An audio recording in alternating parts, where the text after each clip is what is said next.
Not as a solicitor, and I want to be precise about that because it matters to how this played out.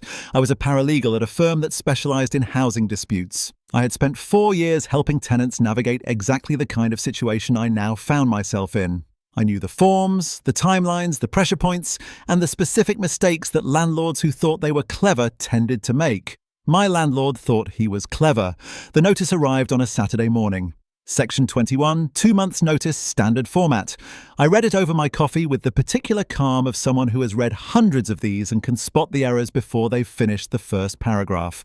There were 3. The prescribed information for the deposit protection scheme hadn't been served correctly. The certificate was present, but the accompanying information leaflet hadn't been provided at the start of the tenancy as required. The notice period had been calculated incorrectly by 4 days, which made it legally invalid on its face. And the property had an EPC certificate that hadn't been provided to me at the start of the tenancy, which was a separate compliance failure that affected the validity of any Section 21 notice. 3 errors, any one of them would have been enough. I folded the notice carefully and put it in a folder.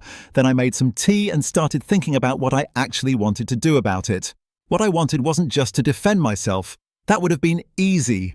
A letter citing the errors, an invitation to try again if he could manage to comply with the legislation this time, a negotiated exit on my terms. Straightforward, done in a week. What I wanted was to understand why he was doing this. My tenancy had been entirely without incident for 2 years. Rent paid on time, property maintained well, no complaints from neighbours, no issues with the council. I had given him no grounds for dissatisfaction. The only thing that had changed recently was that the property had been valued. I had seen the estate agent's car outside twice in a month and had, out of curiosity, looked up similar properties on Rightmove. The market had moved significantly since I'd moved in. My rent was substantially below current market rate. He wanted me out so he could re-let at a higher price, not illegal in itself, just sloppy, and in this case, unlawfully sloppy. I spent a weekend doing research that went considerably beyond my own tenancy. Land registry searches are public. His name returned 11 properties. I recognized my address. The other 10 I didn't know. But I knew how to find out who lived in them. I filed a series of Freedom of Information requests to the local council's private rented sector licensing team, asking about compliance records for each address. 3 of the 11 properties weren't licensed as HMOs, despite having 3 or more unrelated occupants. 1 had an outstanding improvement notice for Category 1 hazards ignored for 14 months. 2 had no EPC certificates registered. I compiled everything into a document. I wrote to my landlord before I did anything else. Polite, factual, brief. I explained that his Section 21 notice was invalid and set out the 3 specific reasons why. I said I was happy to discuss a mutually agreeable arrangement for ending the tenancy if that was what he wanted to pursue, but that I'd need him to approach it correctly and in good faith. I gave him 7 days to respond. He responded in 2, through a solicitor. The letter was conciliatory. My landlord wished to resolve the matter amicably. There had been administrative errors. He was open to discussion. I replied directly.